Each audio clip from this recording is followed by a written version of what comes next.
Muy buenas tardes, muy buenas noches. Sean todos y todas bienvenidos a un curso de milagros universal, un portal de luz y un espacio de transformación interior. Y bienvenidos a este espacio de escuchando un curso de milagros a través de nuestro hermano y de nuestra propia voz, con toda la enseñanza contenida en el libro del texto de un curso de milagros. Hoy me acompaña desde México nuestra amada Ivonne Jordan, nuestra querida Lucy desde Colombia. Gracias, mis queridas amadas, por acompañarnos hoy en todo este año. ¡Qué lindo! Llevamos hartos meses ya con nuestra lectura. Y nuestra Lucerito, que estará detrás de cámaras apoyándonos porque está un poquito congestionada. Muy bienvenidas, mis amadas. Gracias por estar acá. Y ahora nuestra querida compañera Ivonne nos va a regalar una oración, así que pongámonos en sintonía con esta presencia. Gracias. Hermanos, es una dicha estar aquí con ustedes. Les voy a pedir que cerremos los ojos, tomemos una respiración, sintiendo la vida al tomar ese aire y a regresarlo como un regalo de gratitud. Padre, te entrego este instante para que tú lo santifiques, para que seas tú el que guíe esta reunión. Agradecidos porque te pones delante de nosotros y nos muestras el camino. Estoy aquí únicamente para ser útil, feliz y agradecido, en representación de aquel que me envió. No tengo que preocuparme por lo que debo decir ni por lo que debo hacer, pues aquel que me envió siempre está conmigo y me guía. Sanaré en la medida que le permita enseñarme a sanar. Hermanos, comenzaremos con la oración de la lección 347. La ira procede de los juicios, y los juicios son el arma que utilizo contra mí mismo a fin de mantener el milagro alejado de mí. Padre, deseo lo que va en contra de mi voluntad y no lo que es mi voluntad tener. Rectifica mi mente, Padre mío, pues está enferma. Pero tú has ofrecido libertad y yo elijo reclamar tu regalo hoy. Y así le entrego todo juicio a aquel que tú me diste para que juzgara por mí. Él ve lo que yo contemplo. Sin embargo, conoce la verdad.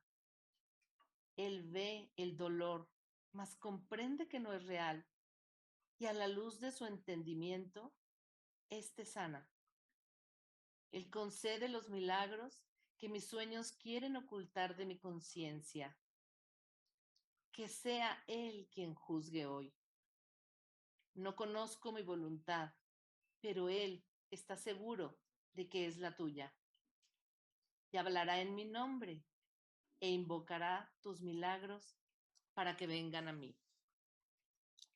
Gracias, Padre. Hoy comenzamos 27, la curación del sueño. Párrafo 6, sección 6, los testigos del pecado. Párrafo 1. El dolor muestra que el cuerpo no puede sino ser real. Es una voz estridente y ensordecedora, cuyos alaridos tratan de ahogar lo que el Espíritu Santo dice e impedir que sus palabras lleguen hasta su conciencia. El dolor exige atención, quitándosela así al Espíritu Santo y centrándola en sí mismo. Su propósito es el mismo que el del placer, pues ambos son medios de otorgar realidad al cuerpo.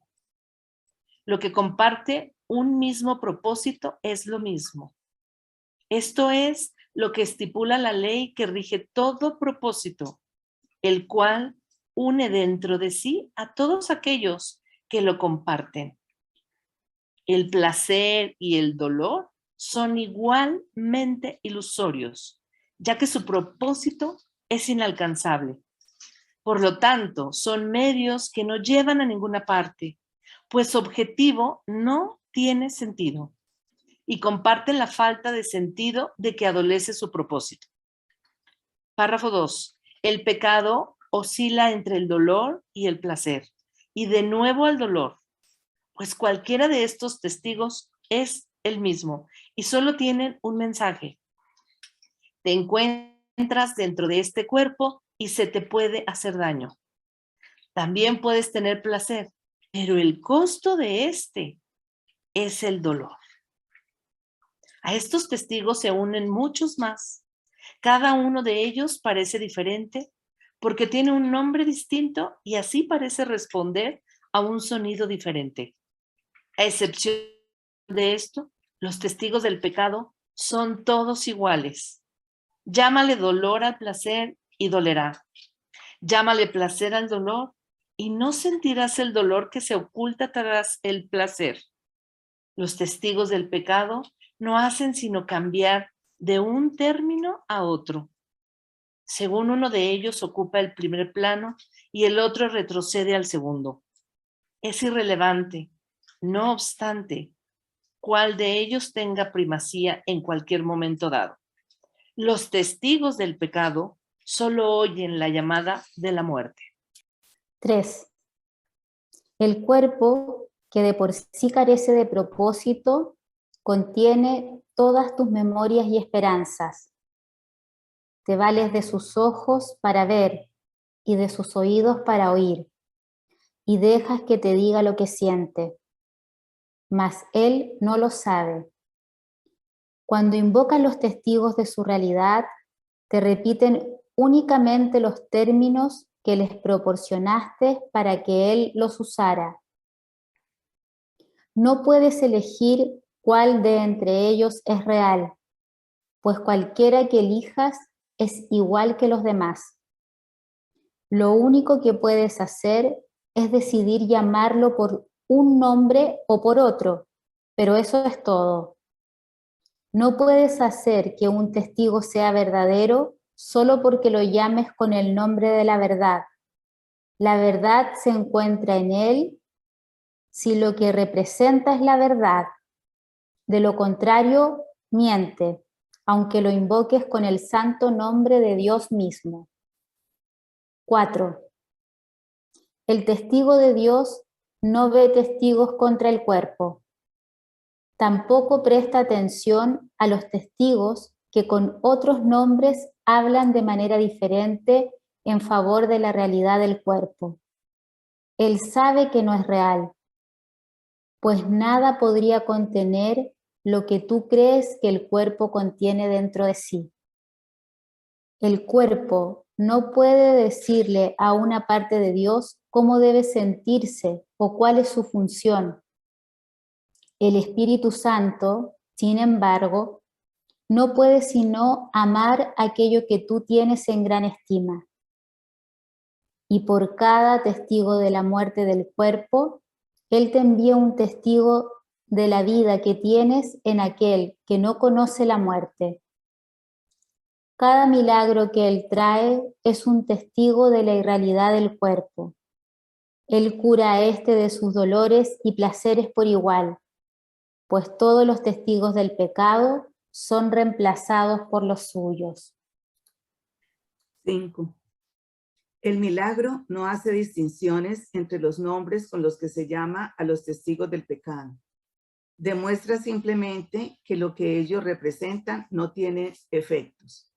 Y puede demostrar esto porque sus propios efectos han venido a sustituirlos. Sea cual sea el término que hayas utilizado para referirte a tu sufrimiento, ese ya no existe. Aquel que es portador del milagro percibe que todos esos términos son uno y lo mismo y lo llama miedo. De la misma manera en que el miedo es el testigo de la muerte, el milagro es el testigo de la vida. Es un testigo que nadie puede refutar, pues los efectos que trae consigo son los de la vida. Gracias a él, los moribundos se recuperan, los muertos resucitan y todo dolor desaparece. Un milagro, no obstante, no habla en nombre propio, sino solo en nombre de lo que representa. 6. El amor, asimismo, tiene símbolos en el mundo del pecado. El milagro perdona porque representa lo que yace más allá del perdón, lo cual es verdad. Cuán absurdo y demente es pensar que un milagro pueda estar limitado por las mismas leyes que vino exclusivamente a abolir. Las leyes del pecado tienen diferentes testigos. Son distintos puntos fuertes. Y estos testigos dan testimonio de diferentes clases de sufrimiento. No obstante, para aquel que envía los milagros a fin de bendecir el mundo, una leve punzada de dolor, un pequeño placer mundano o la agonía de la muerte no son sino el mismo estribillo, una petición de curación, una llamada de socorro en un mundo de sufrimiento. De esa similitud es de lo que el milagro da testimonio. Esa similitud es lo que prueba. Las leyes que consideraban que todas esas cosas eran diferentes son abolidas, lo cual demuestra su impotencia. El propósito del milagro es lograr esto. Y Dios mismo ha garantizado el poder de los milagros por razón de lo que atestiguan. 7. Sé, pues, un testigo del milagro y no de las leyes del pecado. No hay necesidad de que sigas sufriendo, pero sí de que sanes, ya que el sufrimiento y la angustia del mundo han hecho que seas sordo a su propia necesidad de salvación y liberación. 8. La resurrección del mundo aguarda hasta que sanes y seas feliz, para que puedas demostrar que el mundo ha sanado. El instante santo sustituirá todo pecado solo con que lleves sus efectos contigo. Y nadie elegirá sufrir más. ¿A qué función mejor que esta podría servir? Sana para que así puedas sanar y evítate el sufrimiento que conllevan las leyes del pecado. Y la verdad te será revelada a ti que elegiste dejar que los símbolos del amor ocupasen los del pecado. Capítulo 27, la curación del sueño, sección 7, el soñador del sueño. 1. Sufrir es poner énfasis en todo lo que el mundo ha hecho para hacerte daño. En esto puede verse claramente la versión descabellada que el mundo tiene de la salvación. Al igual que en un sueño de castigo en el que el soñador no es consciente de lo que provocó el ataque contra él, este se ve a sí mismo atacado injustamente y por algo que no es él. Él es la víctima de ese algo, entre comillas, una cosa externa a él, por lo que no tiene por qué sentirse responsable en absoluto. Él debe ser inocente porque no sabe lo que hace, sino solo lo que le hacen a él. Su ataque contra sí mismo, no obstante, aún es evidente, pues es él quien sufre y no puede escapar porque ve la causa de su sufrimiento fuera de sí mismo. 2. Ahora se te está mostrando que sí puedes escapar. Lo único que necesitas hacer es ver el problema tal como es y no de la manera en que lo has urdido. ¿Qué otra manera podría haber de resolver un problema que en realidad es muy simple, pero que se ha envuelto en densas nubes de complicación concebidas para que el problema siguiera sin resolverse? Sin las nubes, el problema se vería en toda su elemental simplicidad. La elección entonces no sería difícil porque una vez que el problema se ve claramente, resulta obvio que es absurdo.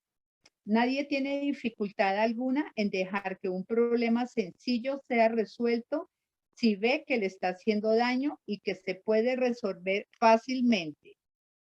3. El razonamiento que da lugar al mundo sobre el que descansa y mediante el cual se mantiene vigente es simplemente este. Tú eres la causa de lo que yo hago. Tu sola presencia justifica mi ira. Y si existes y piensas, aparte de mí, yo debo ser el inocente, ya que eres tú el que ataca. Y lo que me hace sufrir son tus ataques. Todo el que examina este razonamiento exactamente como es, se da cuenta de que es incongruente y de que no tiene sentido. Sin embargo, da la impresión de ser razonable, ya que ciertamente parece como si el mundo te estuviese hiriendo. Y así no parece necesario buscar la causa más allá de lo obvio. 4. Pero ciertamente hay necesidad de ello. La necesidad de liberar al mundo de la condenación es la que se halla inmerso. Es algo que todos los que habitan en él comparten. Sin embargo, no reconocen esta necesidad común. Pues cada uno piensa que si desempeña su papel, la condenación del mundo recaerá sobre él. Y esto es lo que percibe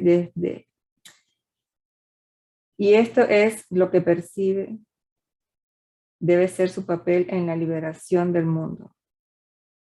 La venganza tiene que tener un blanco. De lo contrario, el cuchillo del vengador se encontraría en sus propias manos, apuntando hacia sí mismo. Pues para poder ser la víctima de un ataque que él no eligió, tiene que ver el arma en las manos de otro. Y así sufre por razón de las heridas que le infligió un cuchillo que él no estaba empuñando. 5. Ese es el propósito del mundo que él ve. Y desde este punto de vista, el mundo provee los medios por los que dicho propósito parece alcanzarse. Los medios dan testimonio del propósito, pero no son de por sí la causa. Ni la causa puede cambiar porque se la vea separada de sus efectos. La causa produce los efectos, los cuales dan luego testimonio de ella, no de sí mismo. Mira pues más allá de los efectos. No es en ellos donde radica la causa del sufrimiento y del pecado. No centres tu atención en el sufrimiento ni en el pecado, ya que no son sino reflejos de lo que los causa. 6. El papel que juegas en el proceso de salvar al mundo de la condenación es la manera en que te escapas tú. Recuerda que el testigo del mundo, del mal, solo puede hablar en favor de aquello que vio la necesidad del mal en el mundo. Y ahí es donde contemplaste tu culpabilidad por primera vez. El primer ataque contra ti mismo tuvo lugar cuando te separaste de tu hermano. Y de esto es lo que el mundo da testimonio. No busques otra causa ni recurras a las poderosas legiones de sus testigos para deshacerla. Ellos apoyan la fidelidad que la separación te exige. Y a los que oculta la verdad, no es a donde debes dirigirte a fin de encontrar la verdad. 7. Los testigos del pecado ocupan un reducido espacio. Y es ahí donde encuentras la causa de la perspectiva que tienes acerca del mundo. Hubo un tiempo en que no eras consciente de cuál era la causa de todo lo que el mundo parecía hacerte sin tú haberlo pedido o provocado. De lo único que estaba seguro era de que entre las numerosas causas que percibías como responsables de tu dolor y sufrimiento, tu culpabilidad no era una de ellas, ni tampoco eran el dolor y el sufrimiento algo que tú mismo hubieses pedido en modo alguno. Así es como surgieron todas las ilusiones. El que las teje no se da cuenta que él es el mismo quien las urge, ni cree que la realidad de estas dependa de él. Cualquiera que sea su causa, es algo completamente ajeno a él, y su mente no tiene nada que ver con lo que él percibe. No puede dudar de la realidad de sus sueños, que no se da cuenta del papel que él mismo juega en su fabricación y en hacer que parezcan reales. 8. Nadie puede despertar de un sueño que el mundo esté soñando por él, pues en ese caso él se ha convertido en parte del sueño de otro. No puede elegir despertarse del sueño de un sueño que él no urdió. Es la víctima impotente de un sueño concebido y preciado por otra mente, la cual no se preocupa por él en absoluto, y es tan indiferente a su paz y a su felicidad como lo es el tiempo o la hora del día. No lo ama, sino que caprichosamente lo obliga a desempeñar cualquier papel que satisfaga su sueño. Es tan poca su valía que él no es más que una sombra danzante que sube y baja al compás de un guión disparatado concebido dentro del fútil sueño del mundo. Esta es la única imagen que puedes ver, la única opción que tienes ante ti. La otra posible causa, si es que tú no eres el soñador de tus propios sueños. Y esto es lo que eliges cuando niegas que la causa del sufrimiento esté en tu mente. Alégrate de que lo esté, pues de esta manera tú eres el único que puede determinar tu destino en el tiempo.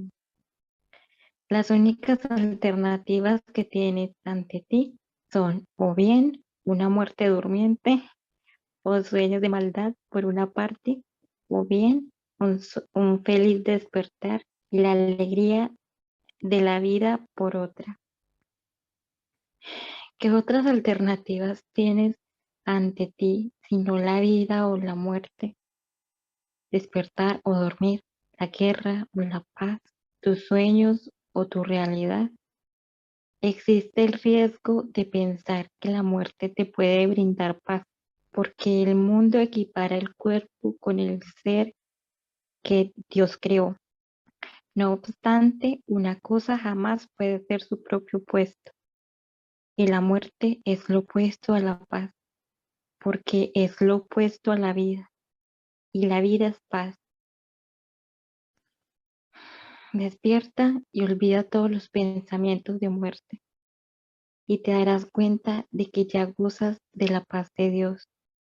Sin embargo, si es cierto que realmente puedes elegir, tienes entonces que ver la causa de las cosas, entre las que eliges exactamente cómo son y dónde se encuentran.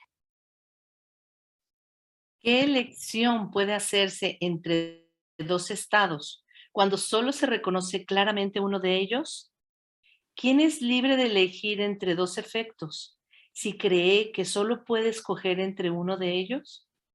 Una elección honesta nunca podría percibirse como una en la que la elección es entre un insignificante tú y un mundo enorme, cuyos sueños acerca de tu verdad son diferentes.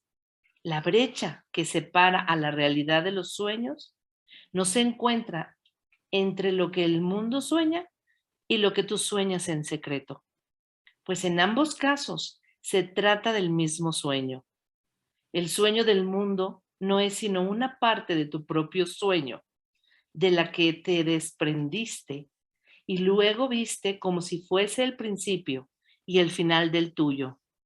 No obstante, lo que dio comienzo al sueño del mundo fue tu propio sueño secreto, lo cual no percibes, si bien es lo que causó la parte que ves, de cuya realidad no dudas. ¿Cómo podrías dudar de ello si aún estás dormido, soñando en secreto que su causa es real? Sueñas que tu hermano está separado de ti, que es un viejo enemigo, un asesino que te acecha en la noche y planea tu muerte, deseando además que sea lenta y atroz. Más bajo este sueño yace otro, en el que tú te vuelves el asesino, el enemigo secreto, el sepultador y destructor de tu hermano, así como del mundo. He aquí la causa del sufrimiento, la brecha entre tus míseros sueños y tu realidad, la pequeña grieta que ni siquiera ves, la cuna de las ilusiones y del miedo, el momento de terror y de un odio ancestral, el instante del desastre, están todos aquí. He aquí la causa de la irrealidad. Es aquí donde se deshacerá. 13. Tú eres el soñador del mundo de los sueños. Este no tiene ninguna otra causa ni la tendrá jamás. Todo lo que aterrorizó al Hijo de Dios y le hizo pensar que había perdido su inocencia, repudiado a su Padre y entrado en guerra consigo mismo, no es más que un sueño fútil. Mas ese sueño es tan temible y tan real en apariencia que él no podría despertar a la realidad sin verse inundado por el frío sudor del terror y sin dar gritos de pánico, a menos que un sueño más dulce precediese su despertar y permitiese que su mente se calmara para poder acoger, no temer, la voz que con amor lo llama a despertar. Un sueño más dulce en el que su sufrimiento cesa y en el que su hermano es su amigo. Dios dispuso que su despertar fuera dulce y jubiloso y le proporcionó los medios para que pudiera despertar sin miedo. 14. Acepta el sueño que Él te dio en lugar del tuyo. No es difícil cambiar un sueño una vez que se ha identificado al soñador. Descansa en el Espíritu Santo y permite que sus dulces sueños reemplacen a los que soñaste aterrorizado, temiéndole a la muerte. El Espíritu Santo te brinda sueños de perdón, en los que la elección no es entre quién es el asesino y quién la víctima. Los sueños que te ofrece no son de asesinatos ni de muerte.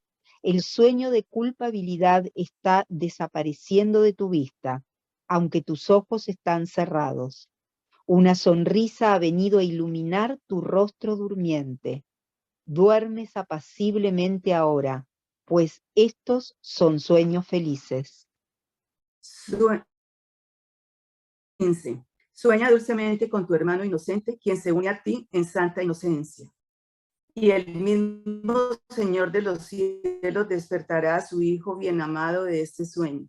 Sueña con la bondad de tu hermano en vez de concentrarte en sus errores. Elige soñar con todas las atenciones que ha tenido contigo en vez de contar todo el dolor que te ha ocasionado. Perdónale sus ilusiones y dale gracias por toda la ayuda que te ha prestado. Y no desprecies los muchos regalos que te ha hecho solo porque en tus sueños él no sea perfecto. Él representa a su Padre, a quien ves ofreciéndote tanto vida como muerte. 16. Hermano, lo único que él da es vida. Sin embargo, los regalos que crees que tu hermano te ofrece representan los regalos que sueñas que tu Padre te hace a ti. Ve todos los regalos que tu hermano te hace a la luz de la caridad y bondad que se te ofrece. Y no dejes que ningún dolor perturbe tu sueño de profunda gratitud por los regalos que te hace. Capítulo 27, la curación del sueño, párrafo 8, el héroe del sueño. Bueno, sí. El cuerpo es el personaje central en el sueño del mundo. Sin él no hay sueño, ni él existe sin el sueño en el que actúa como si fuese una persona digna de ser vista y creída. Ocupa el lugar central de cada sueño en el que se narra la historia de cómo fue concebido por otros cuerpos, cómo vino al mundo externo al cuerpo, cómo vive por un corto tiempo hasta que muere, para luego convertirse en polvo junto con otros cuerpos que al igual que él también mueren. En el breve lapso de vida que se le ha concedido, busca otros cuerpos para que sean sus amigos o sus enemigos. Su seguridad es su mayor preocupación. Su comodidad, la ley por la que se rige. Trata de buscar placer y de evitar todo lo que le pueda ocasionar dolor, pero por encima de todo, trata de enseñarse a sí mismo que sus dolores y placeres son dos cosas diferentes y que es posible distinguir entre ellos. 2. El sueño del mundo adopta innumerables formas porque el cuerpo intenta probar de muchas maneras que es autónomo y real. Se engalana a sí mismo con objetos que ha comprado, con discos de metal o con tiras de papel moneda que el mundo considera reales y de gran valor. Trabaja para adquirirlos, haciendo cosas que no tienen sentido, y luego los despilfarra intercambiándolos por cosas que ni necesita ni quiere. Contrata a otros cuerpos para que lo protejan y para que coleccionen más cosas sin sentido que él pueda llamar suyas. Busca otros cuerpos especiales que puedan compartir su sueño. A veces sueña que es un conquistador de cuerpos más débiles que él, pero en algunas fases del sueño, él es el esclavo de otros cuerpos que quieren hacerle sufrir y torturarlo. 3. Las aventuras del cuerpo, desde que nace hasta que muere, son el tema de todo sueño que el mundo jamás haya tenido. El héroe de este sueño jamás cambiará, ni su propósito tampoco. Y aunque el sueño en sí adopta muchas formas y parece presentar una gran variedad de lugares y situaciones en los que su héroe cree encontrarse, el sueño no tiene más que un propósito, el cual se enseña de muchas maneras.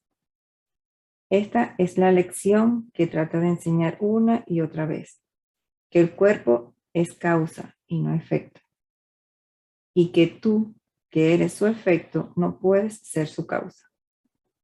4. De esta manera, tú no eres el soñador, sino el sueño, y por lo tanto deambulas fútilmente, entrando y saliendo de lugares y situaciones que él maquina. Que esto es todo lo que el cuerpo hace, es cierto, pero no es más que una figura en un sueño. Mas, ¿quién reaccionaría ante las figuras de un sueño a no ser que las considerase reales? En el instante en que las reconoce como lo que verdaderamente son, estas dejan de tener efecto sobre él, porque entiende que fue él quien les dio los efectos que tienen al causarlas y hacer que pareciesen reales. 5. ¿Cuán dispuesto estás a escaparte de los efectos de todos los sueños que el mundo jamás haya tenido? ¿Es tu deseo no permitir que ningún sueño parezca ser la causa de lo que haces? Examinemos pues el comienzo del sueño, ya que la parte que ves no es sino la segunda parte, cuya causa se encuentra en la primera. Nadie que esté dormido y soñando en el mundo recuerda el ataque que se infligió a sí mismo. Nadie cree que realmente hubo un tiempo en el que no sabía nada de cuerpos y en el que no habría podido concebir que este mundo fuese real. De otro modo, se habría dado cuenta de inmediato de que estas ideas son una mera ilusión, tan ridículas que no sirven para nada, excepto para reírse de ellas. Cuán serias parecen ser ahora, y nadie puede recordar aquel entonces cuando habrían sido motivo de risa e incredulidad. Pero lo podemos recordar solo con que contemplemos directamente su causa. y al hacerlo veremos que son motivo de risa, no de temor. 6.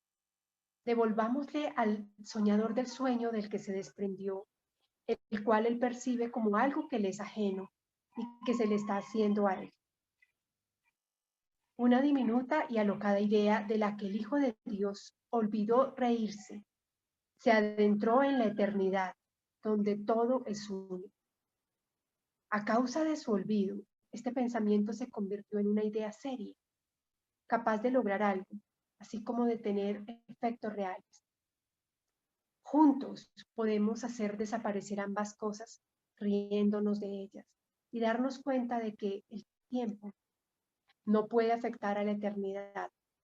Es motivo de risa pensar que el tiempo pudiese llegar a circunscribir a la eternidad, cuando lo que ésta significa es que el tiempo no existe.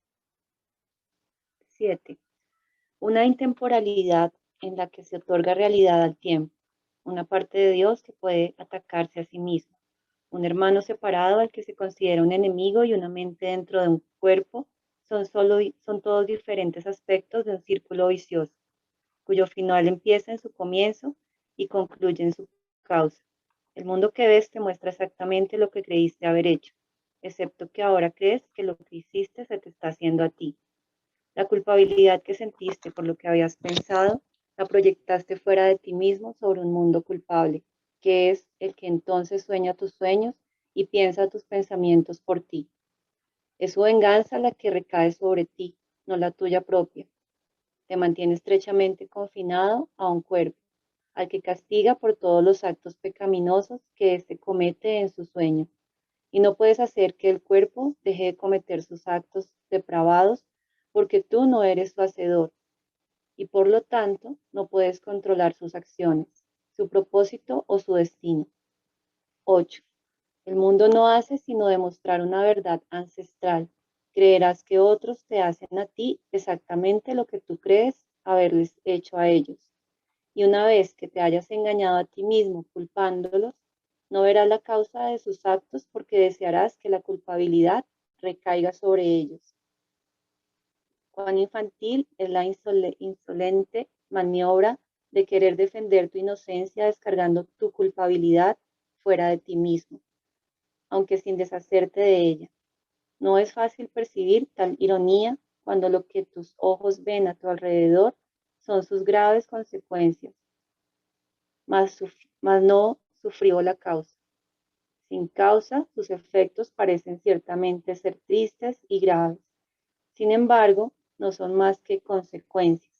Su causa, en cambio, es lo que no es consecuencia de nada, al no ser más que una farsa. 9.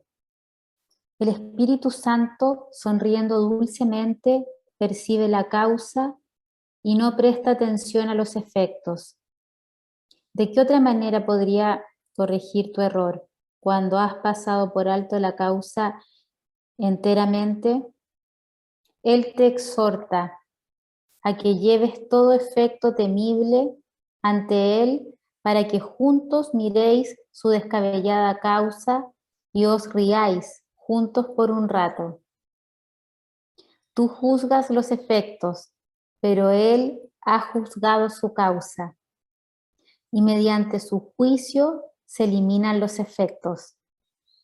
Tal vez vengas con los ojos arrasados en lágrimas, mas óyele decir: hermano mío, Santo Hijo de Dios, contempla tu sueño fútil en el que solo algo así podría ocurrir, y saldrás del instante santo riendo con tu risa y la de tu hermano unida a la de él. 10. El secreto de la salvación no es sino este, que eres tú el que se está haciendo todo esto a sí mismo. Que eres tú el que se está haciendo todo esto a sí mismo.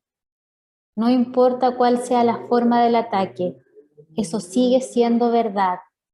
No importa quién desempeñe el papel de enemigo y quién el de agresor, eso sigue siendo verdad.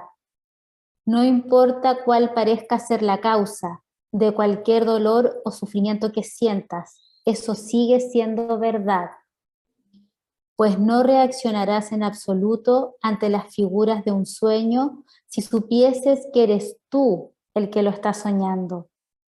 No importa cuán odiosas y cuán depravadas sean, no podrían tener efecto sobre ti a no ser que no te dieses cuenta de que se tratan tan solo de tu propio sueño. 11.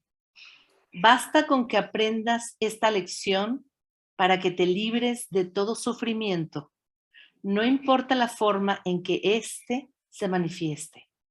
El Espíritu Santo repetirá esta lección inclusiva de liberación hasta que la aprendas, independientemente de la forma de sufrimiento que te esté ocasionando dolor. El Espíritu Santo repetirá esta lección inclusiva de liberación hasta que la aprendas, independientemente de la forma de sufrimiento que te esté ocasionando dolor. Esta simple verdad será su respuesta, sea cual sea el dolor que lleves ante él, pues esta respuesta elimina la causa de cualquier forma de pesar o dolor. La forma no afecta su respuesta en absoluto, pues él quiere mostrarte la única causa de todo sufrimiento, no importa cuál sea su forma. Y comprenderás que los milagros reflejan esta simple afirmación. Yo mismo fabriqué esto, y es esto lo que quiero deshacer. Una vez más. Y comprenderás que los milagros reflejan esta simple afirmación. Yo mismo fabriqué esto, y es esto lo que quiero deshacer. Lleva, pues, de toda forma de sufrimiento ante aquel que sabe que cada una de ellas es como las demás. Él no ve diferencias donde no las hay y te enseñará cuál es la causa de todas ellas. Ninguna tiene una causa diferente de las demás. Deshacen fácilmente con solo una lección que realmente se haya aprendido. La salvación es un secreto que solo tú has ocultado de ti mismo. Así lo proclama el universo. Pero haces caso omiso de sus testigos, porque de lo que ellos dan testimonio es algo que prefieres no saber. Parecen mantenerla oculta de ti. Sin embargo, no necesitas sino darte cuenta de que fuiste tú quien eligió no escuchar ni ver.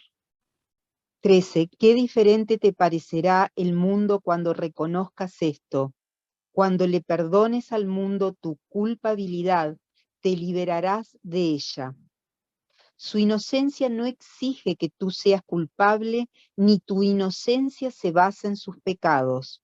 Esto es obvio, y es un secreto que no le has ocultado a nadie salvo a ti mismo. Y es esto lo que te ha mantenido separado del mundo, y lo que ha mantenido a tu hermano separado de ti. Ahora solo necesitas reconocer que los dos sois o inocentes o culpables. Lo que es imposible es que seáis diferentes el uno del otro, o que seáis ambas cosas.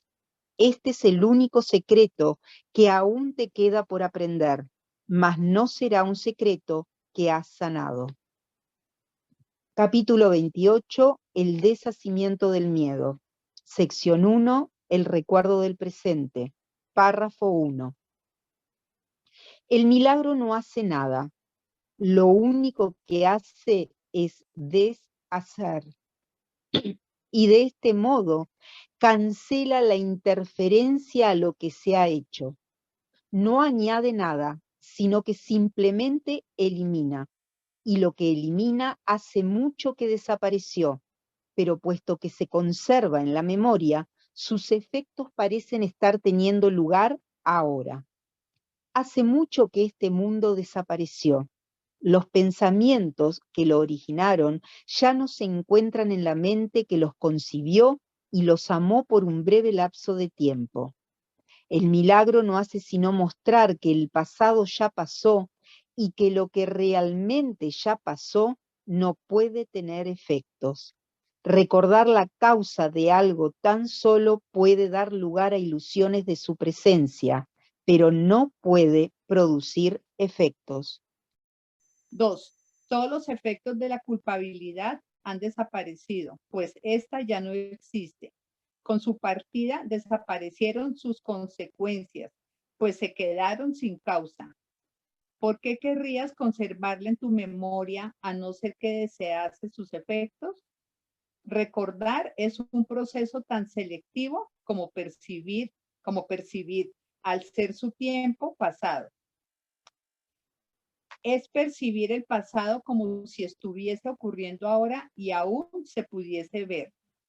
La memoria, al igual que la percepción, es una facultad que tú inventaste para que ocupase el lugar de lo que Dios te dio en tu creación.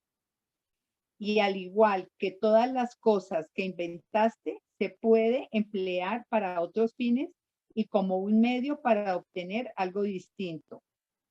Se puede utilizar para sanar y no para herir, si ese es tu deseo. 3. Nada que se utilice con el propósito de sanar conlleva esfuerzo alguno.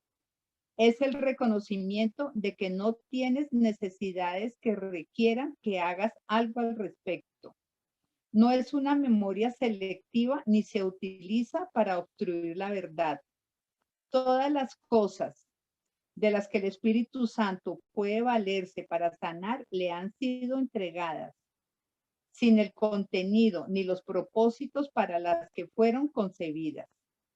Son sencillamente facultades que aún no tienen una aplicación concreta, y que solo esperan a que se haga uso de ellas. No han sido consagradas a nada en particular, ni tienen ningún objetivo. 4. El Espíritu Santo puede ciertamente hacer uso de la memoria, pues Dios mismo se encuentra en ella. Mas no es esta una memoria de sucesos pasados, sino únicamente de un estado presente.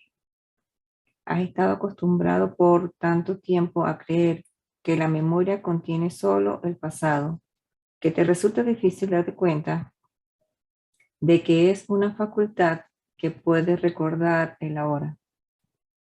Las limitaciones que el mundo le impone a ese recordar son tan vastas como las que permites que el mundo te imponga a ti. No existe vínculo alguno entre la memoria y el pasado. Si quieres que haya un vínculo, lo hará. Mas es solo tu deseo lo que establece dicho vínculo, y solo tú quien lo limita a una parte del tiempo donde la culpabilidad aún parece persistir. 5. El uso que el Espíritu Santo hace de la memoria no tiene nada que ver con el tiempo. El Espíritu Santo no la utiliza como un medio para conservar el pasado, sino como una manera de renunciar a él. La memoria retiene los mensajes que recibe y hace lo que se le encomienda hacer. No escribe el mensaje ni establece su propósito. Al igual que el cuerpo, no tiene un propósito intrínseco. Y si parece servir para abrigar un viejo odio y presentarte escenas de injusticias y de resentimiento que has estado guardando, ese es el mensaje que le pediste. Y eso es lo que es. La historia de todo el pasado del cuerpo se encuentra oculta allí, confinada en sus bóvedas. Todas las extrañas asociaciones que se han hecho para mantener vivo el pasado y el presente muerto están depositadas ahí, esperando tu orden de que se traigan y vuelvan a revivirse. Y de este modo sus efectos parecen haber aumentado con el tiempo, el cual se llevó consigo su causa. 6. El tiempo, no obstante, no es más que otra frase de lo que no hace nada. Colabora estrechamente con todos los demás atributos con los que intentas mantener oculta la verdad acerca de ti mismo. El tiempo ni quita ni restituye. Sin embargo, lo utilizas de una manera extraña, como si el pasado hubiese causado el presente, y este no fuese más que una consecuencia en la que no se puede hacer cambio alguno, toda vez que su causa ha desaparecido. Un cambio, no obstante, tiene que tener una causa duradera, pues de otro modo no perduraría. Es imposible poder cambiar nada en el presente si su causa se encuentra en el pasado. Tal como usar la memoria, solo el pasado está en ella, y así no es más que un modo de hacer que el pasado predomine sobre la hora. 7. Olvídate de todo lo que te has enseñado a ti mismo, pues no fuiste un buen maestro. ¿Y quién querría conservar en su mente una lección absurda cuando puede aprender y retener una mejor? Cuando memorias de viejos rencores vengan a rondarte, recuerda que su causa ya desapareció. Por lo tanto, no puedes entender cuál es su propósito. No permitas que la causa que quieres atribuirles ahora sea la misma que hizo que fuesen lo que fueron o parecieron ser. Alégrate de que su causa haya desaparecido, pues de ello es de lo que se te perdona, y contempla, en cambio, los nuevos efectos de una causa que se acepta ahora, y cuyas consecuencias se encuentran aquí. Su hermosura te sorprenderá. Las nuevas ideas de antaño que traen consigo serán las felices consecuencias de una causa tan ancestral que excede con mucho el lapso de memoria que tu percepción ve. 8. Esta es la causa que el Espíritu Santo ha recordado por ti, cuando tú la habrías olvidado. No es una causa pasada porque Él jamás permitió que no se recordase. Nunca ha cambiado porque en ningún momento dejó Él de mantenerla a salvo en tu mente. Sus consecuencias serán ciertamente nuevas porque pensaste que no recordaba su causa. Mas nunca estuvo ausente de tu mente, pues no era la voluntad de tu Padre que su Hijo no lo recordase. Lo que tú recuerdas nunca sucedió, pues procedió de una ausencia de causa, que tú pensaste que era una causa. Cuando te des cuenta de que has estado recordando consecuencias que carecen de causa y de que por lo tanto jamás pudieron haber tenido efectos, no podrás por menos que reírte. El milagro te recuerda una causa que está eternamente presente y que es inmune al tiempo y a cualquier interferencia. Dicha causa nunca ha dejado de ser lo que es, y tú eres su efecto, tan inmutable y perfecto como ella misma. Dicha causa nunca ha dejado de ser lo que es, y tú eres su efecto tan inmutable y perfecto como ella misma. Su recuerdo no se encuentra en el pasado, ni aguarda el futuro. Tampoco se revela en los milagros. Estos no hacen sino recordarte que esa causa no ha desaparecido. Cuando le perdones tus pecados, cuando le perdones tus propios pecados, dejarás de negarla. 10. Tú que has querido condenar a tu Creador, no puedes comprender que no fue Él quien condenó a su Hijo. Quieres negarle sus efectos, sin embargo, estos jamás han sido negados. Es imposible que su Hijo pudiera haber sido jamás condenado por lo que carece de causa y es contrario a su voluntad. De lo único que tu memoria quiere dar testimonio es del temor a Dios. Él no ha hecho eso que temes, ni tú tampoco. Por lo tanto, jamás perdiste tu inocencia. No tienes necesidad de curación para estar sano. Desde la quietud de tu interior, ve en el milagro una lección en cómo permitir que la causa detenga sus efectos y en no hacer nada que pueda interferir. 11. El milagro llega silenciosamente a la mente que se detiene por un instante y se sumerge en la quietud. Se extiende dulcemente desde ese instante de quietud y desde la mente a la que en ese momento sanó hasta otras mentes para que compartan su quietud. Y éstas se unirán en su cometido de no hacer nada que impida el retorno de la radiante extensión del milagro a la mente que dio origen a todas las mentes. Puesto que el milagro nació como resultado de un acto de compartir, no puede haber ninguna pausa en el tiempo que pueda hacer que el milagro se demore en llegar cuanto antes a las mentes perturbadas, para brindarles un momento de quietud en el que el recuerdo de Dios pueda retornar a ellas. Lo que creían recordar se acalla ahora, y lo que ha venido a ocupar su lugar no se olvidará completamente después. 12. Aquel a quien dedicas parte de tu tiempo te da las gracias por cada instante de silencio que le ofreces, pues en cada uno de esos instantes se le permite al recuerdo de Dios ofrecer todos sus tesoros al Hijo de Dios, que es para quien se ha conservado. Cuán gustosamente se los ofrece el Espíritu Santo a aquel para quien le fueron dados. Y su Creador comparte su agradecimiento porque a él no se le puede privar de sus efectos. En instante de silencio que su Hijo acepta, le da la bienvenida a la eternidad, así como a él, permitiéndoles a ambos entrar donde es su deseo morar, pues en ese instante el Hijo de Dios no hace nada que le pueda producir temor. 13.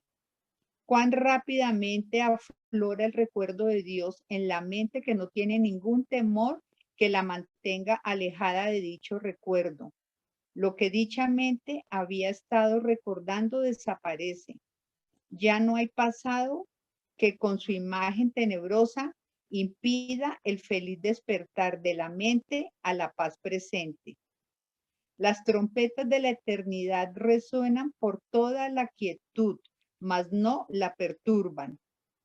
Y lo que ahora se recuerda es la causa, no el miedo, el cual se inventó con vistas a anular aquella y a mantenerla en el olvido. La quietud habla con suaves murmullos de amor que el Hijo de Dios recuerda de antaño, antes de que su propio recuerdo se interpusiese entre el presente y el pasado para hacerlos inaudibles. 14. Ahora el Hijo de Dios se ha vuelto por fin consciente de una causa presente y de sus benévolos efectos. Ahora comprende que lo que Él ha hecho carece de causa y que no tiene efectos de ninguna clase. Él no ha hecho nada. Y al reconocer esto, se da cuenta de que nunca ha tenido necesidad de hacer nada y de que nunca la tuvo. Su causa es sus efectos. Jamás hubo otra causa aparte de ella que pudiese generar un pasado o un futuro diferentes. Sus efectos son por siempre inmutables y se encuentran enteramente más allá del miedo y del mundo del pecado. 15. ¿Qué se ha perdido por dejar de ver lo que carece de causa?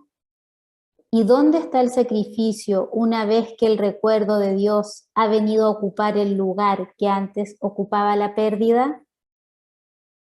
¿Qué mejor modo hay de cerrar la diminuta brecha entre las ilusiones y la realidad que dejar que el recuerdo de Dios fluya a través y la convierta en un puente en el que solo un instante es suficiente para transponerla? pues Dios la ha cerrado consigo mismo. Su recuerdo no ha desaparecido ni ha dejado al Hijo encallado para siempre en una costa desde donde puede divisar otra a la que nunca podrá llegar.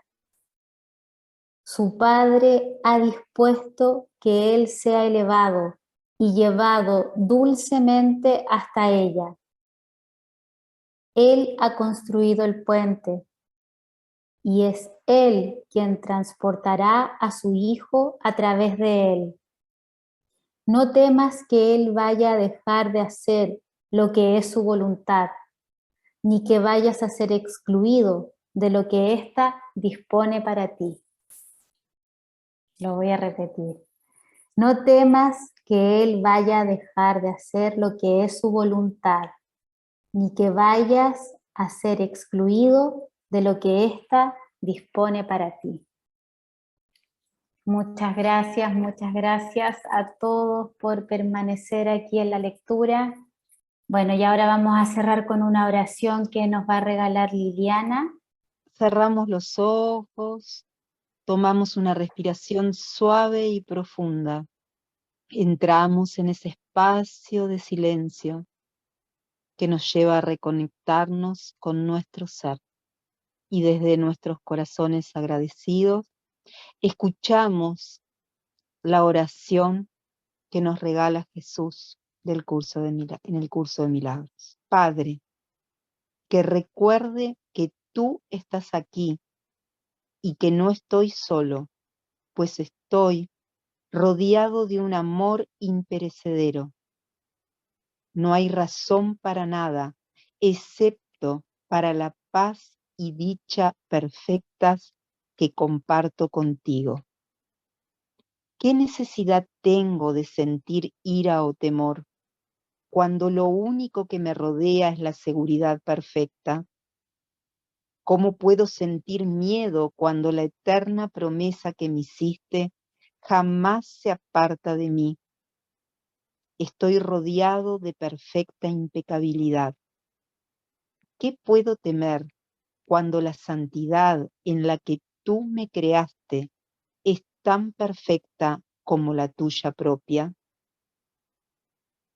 Ni mi ira ni mi temor tiene razón de ser, pues tú me rodeas y tu gracia me basta para satisfacer cualquier necesidad que yo perciba.